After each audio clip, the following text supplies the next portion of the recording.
হ্যাঁ পানি লাগবে, পানি পানি পানির খাবার খাবার নাই, খাবার নাই। হ্যাঁ? মাদ্রাসার হুজুরেরা খাবার নিয়ে আসছে,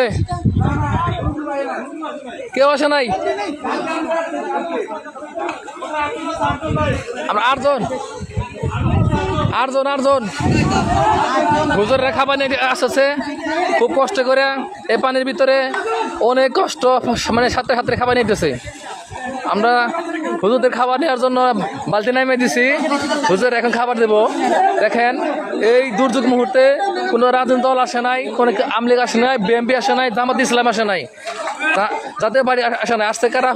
হুজুরদেরকে আল্লাহ নেক দান করেন, এদেরকে বড় বড় মৌলানা মানে দেন। দেখেন ওনারা এত দুর্যোগের ভিতরেও